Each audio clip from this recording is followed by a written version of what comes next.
Hello students, आज हम वसंत का सेकंड लेसन दादी माँ करेंगे।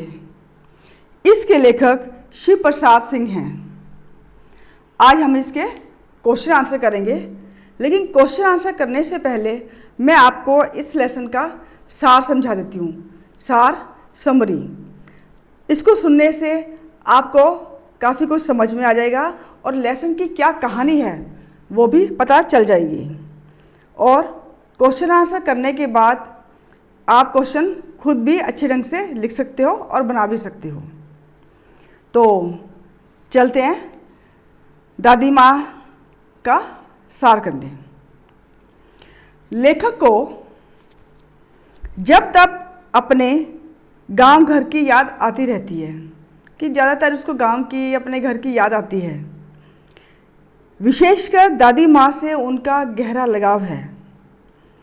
लेकिन आज जैसे चिट्ठी आई है उनके बड़े भाई की, जैसे ही चिट्ठी खोलकर पढ़ते हैं कि दादी माँ नहीं रही, तो उनकी मृत्यु की खबर सुनकर वो एकदम हैरान रह जाते हैं।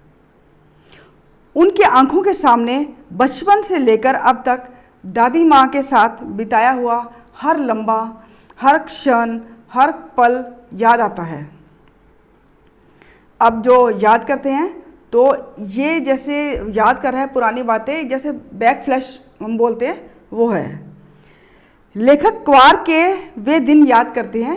ये क्वार, आषाढ़, माघ ये मौसम के नाम हैं, जब चारों ओर पानी भरा रहता था और दूर से बहकर आई घासों के सड़ने से एक अजीब सी महक हवा में फैली रहती थी। वो बात उसको याद आ रही है। इसी मौसम में झाग वाले पानी से भरे तालाब में कूदकर नहाना बच्चों को बड़ा अच्छा लगता था। इसी पानी में एक दो बार नहाकर लेखक बीमार पड़ गए थे।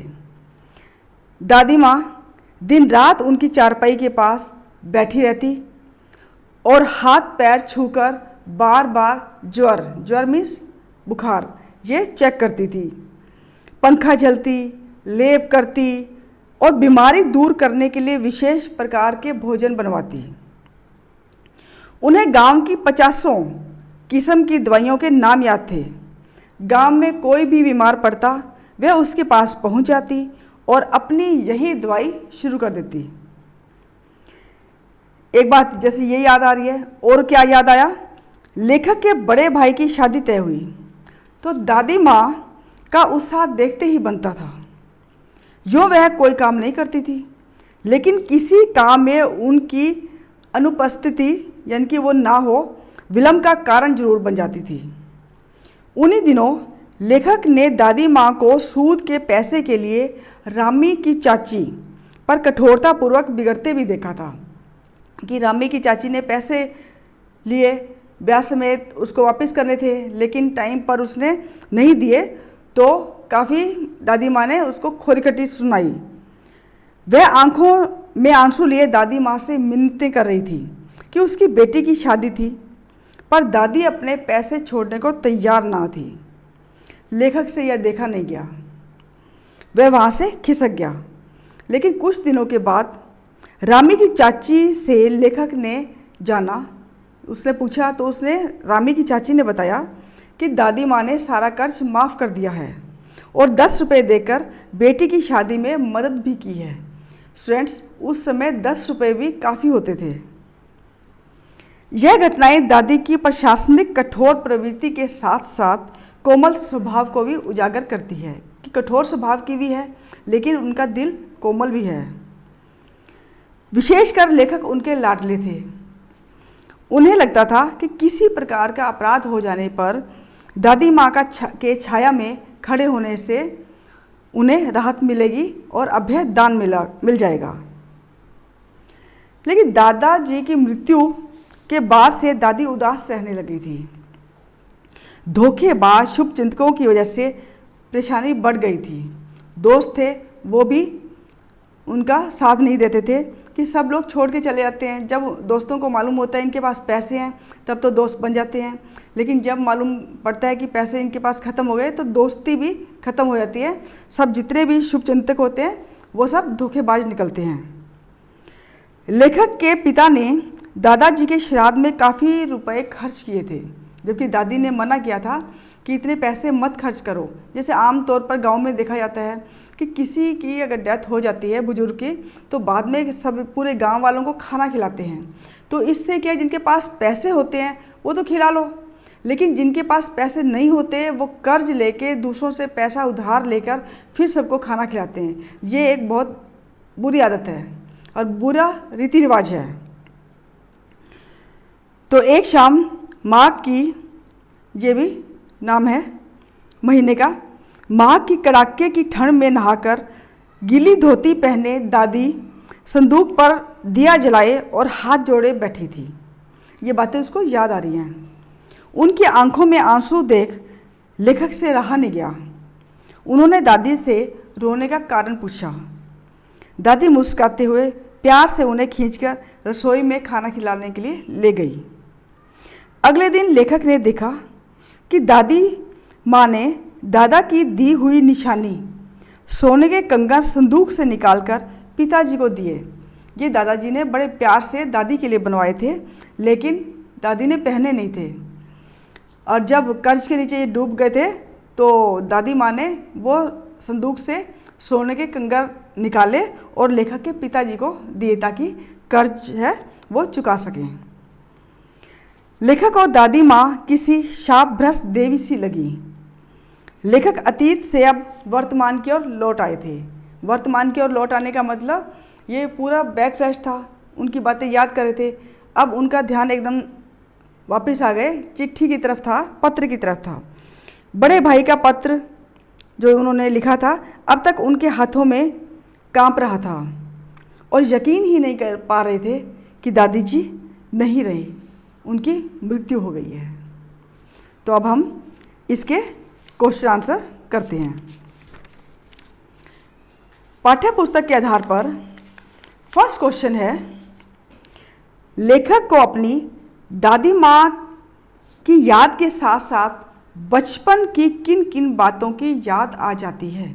दादी माँ की तो बात याद आती है, इसके अलावा और कौन कौन सी बातें हैं जो वो याद करते हैं। उत्तर, लेखक को अपनी दादी माँ के साथ साथ गांव घर की और भी बहुत सारी बातें याद आती हैं। विशेषकर क्वार के दिनों में झाग भरे पानी के जलाशयों में कूदना उन्हें बहुत अच्छा लगता है, जैसे हमने सार में पढ़ा था, या पॉइंट में लिख लेना चाहे। इनके साथ साथ अलग अलग मौसम में अलग अलग चीज़ों का मज़ा लेना भी बड़ा अच्छा लगता है कि अलग अलग मौसम में अलग अलग चीज़ें खाने की जो होती हैं उनका स्वाद जो है उन्हें आज भी याद है। जैसे आषाढ़ में आम जामुन, अगहन में चिवड़ा गुड़, चैत में लाई के साथ गुड़ की पट्टी। बीमार पड़ने पर दादी माँ द्वारा किया जाने वाला स्नेहपूर्ण उपचार देखकर भी उन्हें उनकी बहुत याद आती है कि जब वो बीमार पड़ जाती हैं तो वह इस अकेलेपन में कमी को महसूस करते हैं कि अगर अब जहाँ पर लेखक है वहाँ पर अगर बीमार पड़ जाए तो वहाँ दादी नहीं है, तो बड़ा अकेलापन महसूस करते हैं कि काश दादी यहाँ होती या मैं गांव में होता। इसके अलावा किशन भैया की शादी थी, उस समय घर का जो उत्साहपूर्ण माहौल था, विवाह के दिन स्त्रियों द्वारा अभिनय नाटक, जो नाच गाने डांस करते थे और उसको छिप छिप कर लेखक ने देखा था, ये सब जो बातें उन्हें याद आती हैं। हमारा सेकंड क्वेश्चन है, दादा की मृत्यु के बाद लेखक के घर की आर्थिक स्थिति खराब क्यों हो गई थी। उत्तर, दादा की मृत्यु के बाद कपटी दोस्तों की बाढ़ सी आ गई थी। उनकी बनावटी शुभ चिंता को लोग समझ पहले नहीं सके थे, लेकिन अब वो समझ गए थे कि ये लोग कैसे हैं। नतीजा यह हुआ कि घर की आर्थिक स्थिति, अब आर्थिक स्थिति क्या है, इकोनॉमिक कंडीशन, कि पैसे जो हैं, पैसे जायदाद, ये सब इसको बोलते हैं आर्थिक। दादा के श्राद्ध में भी दादी माँ के मना करने के बावजूद लेखक के पिता ने अतुल संपत्ति व्यय की थी, काफ़ी पैसा लगाया था। यह संपत्ति घर की तो थी नहीं, लोगों से कर्ज ली हुई थी। ये उनको इतना एक्सपीरियंस नहीं था पिताजी को, यानी कि लेखक के पिता को, कि ऐसी हालत हो जाएगी। अनुभवहीनता के कारण हुई इन गलतियों से घर की आर्थिक स्थिति खराब हो गई थी। हमारा थर्ड क्वेश्चन है, दादी माँ के स्वभाव का कौन सा पक्ष आपको सबसे अच्छा लगा और क्यों? इसमें कई बातें हैं दादी माँ की इस लेसन में। आपको कौन सा अच्छा लगा वो आपको लिखना है और ये बताना है कि क्यों अच्छा लगा, कारण क्या है। तो जो मुझे अच्छा लगा वो बता देती हूँ, लेकिन इसके अलावा अगर आपको कोई और अच्छा लगता है तो आप वो भी लिख सकते हैं। दादी माँ के स्वभाव के कई पक्ष थे। वह स्नेह, ममता, त्याग की मूर्ति थी। वह सहनशील थी, अनुभवी थी, एक्सपीरियंस्ड लेडी थी, ज्ञानी थी। उनके व्यक्तित्व में प्रशासनिक कठोरता भी थी और हृदय में सहृदयता भी थी, मीन्स कोमलता भी थी। वह भावुक भी थी। दूसरों के दुख दर्द में वो दुखी हो जाती थी और ढाल बनकर परिवार पर आए हुए कष्ट का निवारण करना भी उनके स्वभाव में ही शामिल है। दादी माँ के स्वभाव का सहृदयता वाला पक्ष मुझे सबसे अच्छा लगा, क्योंकि अपने पारिवारिक सदस्यों के लिए तो हर कोई स्नेह करता है, त्याग की भावना भी होती है, लेकिन अगर दूसरों के लिए त्याग की भावना, दूसरों के परिवार के लिए स्नेह की भावना हो, दूसरों की मदद करे, दुख में साथ दे, वो जो है इंसान अच्छा माना जाता है। तो इसके अंदर क्योंकि हम परिवार की जैसे ये सहायता करते हैं, उसमें क्या अनुभव भी आ जाता है और ज्ञान बढ़ता रहता है, अपने आप एक्सपीरियंस आ जाता है। लेकिन समाज में हैसियत हो तो व्यक्ति के स्वभाव में प्रशासनिकता भी आ जाती है कि जैसे पैसा वैसा हो या कुछ ऐसा हो तो हम सोचते हैं कि हमारे अंदर रोब भी आ गया है। लेकिन रोब होने के बावजूद भी अगर वह कोमल दिल का स्वभाव का कोमल है, सहृदय है, दूसरों की मदद करने वाला है तो और भी अच्छी बात है। तो ऐसे बहुत कम लोग होते हैं, तो इसमें दादी उनको ऐसे ही लोगों में से मिलती है कि दादी माँ में यह गुण था कि दूसरों की मदद करना, और मदद भी निस्वार्थ भाव से।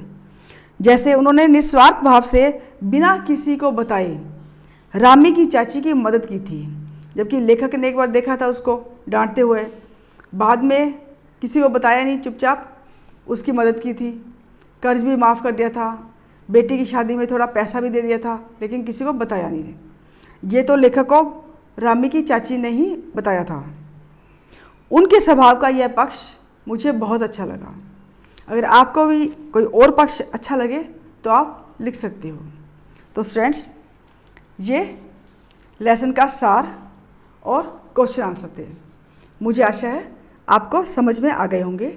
अगर फिर भी कोई प्रॉब्लम हो तो आप मेरे व्हाट्सएप नंबर पर मुझसे कॉन्टैक्ट कर सकते हैं। Thank you and have a nice day.